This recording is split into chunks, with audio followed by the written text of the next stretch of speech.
Cryptocurrency investors have long been searching for the best countries where you don't pay any capital gains tax and income tax on crypto profits. Today we're going to discuss several crypto-friendly countries that will save you a fortune and offer a great quality of life at the same time. Let's first talk about how cryptocurrency is taxed for tax purposes. The IRS labeled cryptocurrency as a capital asset, just like stocks, bonds, precious metals, and real estate. If your net sales proceeds are greater than your original basis, you realize capital gain. However, if your original basis is greater than your net sales, meaning you sold for less than you initially purchased, you realize capital loss. There's short-term and long-term capital gains tax, which depends on how long you've held a given cryptocurrency before you realize the profit. If the cryptocurrency is sold for a profit within a 365-day period, you realize short-term capital gains profit. However, should you sell the cryptocurrency for a profit after more than 1 year, you realize a long-term capital gains profit, which is taxed differently. Let's talk about some crypto-friendly countries you can move to. Portugal, the country located in the Iberian Peninsula, has long been on top of the list. While mostly millennials, so people below 40, have moved to Portugal in recent years, more and more people from all over the world consider Portugal as an option. You won't pay taxes generated from crypto trading, hodling, and airdrops. So if you buy $1,500 worth of Bitcoin and sell it when it's worth $2,500, you won't pay taxes on your capital gain, meaning the $1,000 that you made. How can you get into Portugal? If you're not an EU citizen, you have the Golden Visa program as an option. The Golden Visa program requires you to invest at least 500,000 euros into real estate or create at least 10 jobs in Portugal. Of course, there's other options available. You could also become a citizen of Portugal through marriage or ancestry. Why Portugal, you may ask? I mean, there's so many countries in the world. Why do I choose Portugal for this video? Let's first talk about the climate. Lisbon offers warm, dry, and clear summers. Winters are usually wet and cool. Lisbon and the Algarve region have long been great digital nomad destinations. So you can also consider the Algarve region for slightly warmer and more consistent climate, especially during winter. But don't worry, Lisbon or Portugal does not have continental climate unless you are way up in the mountains. Then it's probably gonna get a little bit coolish in winter. Cost of living. Lisbon, Portugal is very cheap. In fact, if we compare to a major US city like Miami, it's 50% cheaper on average. As you can see, I pulled this report from Numbeo, and if we just take a look at consumer prices in Lisbon, they are 30.66% lower than in Miami, not including rent. Consumer prices, including rent, are 38.12% lower than in Miami. Rent prices in Lisbon are 48.72% lower than in Miami. Restaurant prices are 36.33% lower, and groceries are 43.82% lower than in Miami, Florida. According to the 2019 Global Finance Safety Index rankings, Portugal is the 4th safest country in the world. And let's make again a very quick comparison between Lisbon, Portugal and Miami, Florida. As you can see here, the crime index is 53.4 in Miami, while it is only 28.4 in Lisbon. And the safety scale is 46.60 out of 100 for Miami, Florida, and 71.60 for Lisbon, Portugal. And if we just take a look at some numbers here, just the level of crime, being mugged, robbed, homes broken in, things stolen, cars stolen, Lisbon, Portugal ranks better. Lisbon, Portugal is much safer than Miami, and it is much safer than most, if not all, major cities in the US. Healthcare. Portugal ranks by WHO, the World Health Organization, as the 12th out of 190 countries. Best system among UN member countries. Based on patient rights and information, accessibility, overall health outcomes, affordability, and trustworthiness. The US ranks by the World Health Organization as 37 out of 190. And once again, Portugal beats the United States. Malaysia is another great option for crypto investors. The country has long been a Nomad elite top location. There's no tax on long-term capital gains. However, crypto traders would need to pay taxes on their short-term capital gains generated. Let's have a look at how you can get into the country. There's two options: the Malaysia My Second Home program and the Tech Entrepreneur program. Let's have a look at both options. Here are the terms of conditions of the Malaysia My Second Home program by the Malaysian government. So there is obviously financial requirements. And upon application, applicants aged below 50 years are required to show proof of liquid assets worth a minimum of 500,000 ringgit and offshore income of 10,000 ringgit per month. Applicants aged 50 and above may comply with the financial proof of 350,000 ringgit in liquid assets and offshore income of 10,000 ringgit per month. Now this was upon application. Let's have a look at the requirements upon approval. Aged below 50 years old, open a fixed deposit account, 300,000 ringgit. After a period of 1 year, the applicant can withdraw up to 150,000 ringgit for approved expenses related to house purchase, education for children in Malaysia, and medical purposes. You must maintain a minimum balance of 150,000 from second year onward. Aged 50 years and above can either choose to open a fixed deposit account of 150,000 ringgit or show proof of receiving pension from government, 10,000 ringgit per month. After a period of 1 year, participant who fulfills the fixed deposit criteria can withdraw up to 500,000 ringgit for approved expenses related to house purchases, education for children in Malaysia, and medical purposes. The participant must maintain a minimum balance of 100,000 from the second year onward and throughout his or her stay in Malaysia under this program.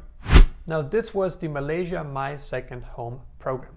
Let's have a look at the Tech Entrepreneur program. The Tech Entrepreneur program is great for someone who wants to come to Malaysia with an innovative idea and start a business. So whether you have something like a marketing agency or some kind of outsourcing company, it doesn't matter. As long as it's a tech company, you could qualify for this visa. And we basically have two options here, but before we're going to talk about the two options, let's have a look at who it is for. Again, the Malaysia Tech Entrepreneur program is for tech founders who want to capture the Asian market from Malaysia via a 1 year stay or a 5 year stay in the country. Now, this visa can be extended. So if you go with the 1 year visa, which we will discuss shortly, you can extend your visa after you have proven to have set up the company in Malaysia. And the same holds true also for the 5 year entrepreneur visa, which can also be extended. Here's the pricing. The new entrepreneur, the 1 year pass, is for an individual with no track record of established business. And the application fees are starting from $600. That is not a lot of money. For the established entrepreneur, an individual with a track record of an established business. So in order to qualify for that, you need to have proof of financials of the past 2 years of a successful business. So they're going to look at profits, they're going to look at expenses, they just want to see what happened to the company in order for you to get the 5 year visa. The application fee begins from $1,200. And here are all the requirements.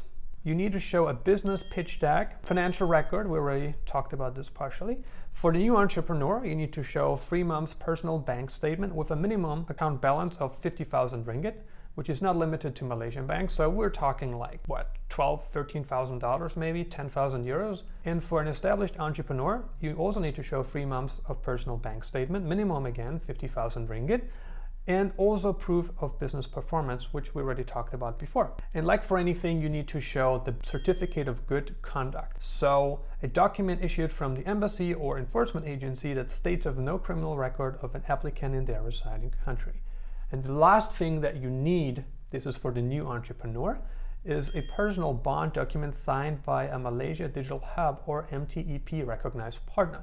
So, meaning you need to sign up with co-working space, make sure you have permanent desk, and you can just go with the smallest plan first. You can sign up for 1 month, and then the co-working space will issue you the 12-month bond contract. And obviously, if you don't get approved for the visa, they're going to refund that and it will be canceled, so no further payments are due. And if you're applying for the established entrepreneur, meaning the 5 year pass, you need to provide a declaration from a Malaysian sponsor or individual. So the Malaysia My Second Home program is for the Nomad elite looking to invest in order to get a good 10-year visa, which can also be extended. The Tech Entrepreneur Visa is for entrepreneurs that maybe have a smaller budget or they're specifically looking to start a tech company. So they want to build another business and they want to get into the country through that. No matter which of the two options you choose, you will not have to pay taxes on long-term crypto profits. Now that we talked about the business side of things, let's talk about some of the more traditional characteristics of Malaysia, like the climate, the food, healthcare, safety, and so on. Climate-wise, you can expect hot and humid weather throughout the year. Temperatures rarely fall below 20 degrees Celsius. Average daytime temperature is 30 to 37 degrees Celsius. The average night temperature varies between 22 to 27 degrees Celsius. Malaysia offers some of the best tropical beaches and summer year-round. Malaysia is a very diverse country, not only culture-wise, but scenery-wise as well. You got West and East Malaysia. Kuala Lumpur and Penang are both located in West Malaysia, while Kuching is located in Sarawak, which is in East Malaysia on the island of Borneo. Let's have a look at the cost of living in Penang, Malaysia. Generally speaking, Penang, Malaysia is very inexpensive. Everything is very affordable, starting from rent, food, groceries, services, anything you need to get, like dental care, massages, a therapist, you name it. One of the few things that are probably more expensive in Penang, Malaysia than a place like Miami, Florida is cars. Used cars, new cars are going to be more expensive. Same holds true for imported goods, something like milk, because there's no cows in Malaysia. Here's the cost of living comparison between Miami, Florida and Penang. Consumer prices in Penang are 52.28% lower than in Miami, Florida. Consumer prices, including rent in Penang, are 65.95% lower than in Miami, Florida. Rent prices in Penang are 85.38% lower. Restaurant prices, 74.03% lower. Groceries, 47.79% lower. Here's a bit of a breakdown in terms of how it looks when you go shopping or when you go out to eat. A meal in Penang, Malaysia costs you about $2.37. when compared to $15 in Miami, Florida. Or if we have a look at the cappuccino, if you want to have a cafe every morning, you can see it's $2.72 in Penang and $4.52 in Miami. So that's a 40% discount. Have a look at the markets. Milk is more expensive, like we said, because imported, but then you have a look at everything that's produced locally and it's much cheaper than it is in the US. Safety, crime comparison between Miami, Florida and Penang. Penang is much safer than Miami, Florida. Just have a look at homes broken into, things stolen, being mugged or robbed, cars stolen, things from cars stolen, attacked, insulted. Generally, the numbers are much lower, indicating that Penang, Malaysia is a much safer place than Miami, Florida. Let's do a quick healthcare comparison, which is based on patient rights and information, accessibility, overall health outcomes, affordability, and trustworthiness. So we can see Malaysia ranks 30th, just slightly above the United States. I know too often we hear in the news how unsafe Southeast Asia, how unsafe Latin America is, but what they forgot to also mention is how unsafe the United States is. The United States is not a safe place. If you value low taxes, safety, tropical climate and beaches, a friendly host nation, as well as diverse food, Malaysia is definitely a great option for you. If you are from the States or Canada and feel very connected to your country and for whatever reason you can't be too far away from home or family, then Puerto Rico and Bermuda are good options. Both are crypto tax-friendly countries with great incentives for investors. You definitely need to love tropical island life and humidity if you want to live in a place like Puerto Rico or Bermuda. I hope you enjoyed this video on the most tax-friendly crypto countries. Don't forget to subscribe and turn on alerts to never miss any of my future crypto, nomadism, and investing videos. Thank you for watching.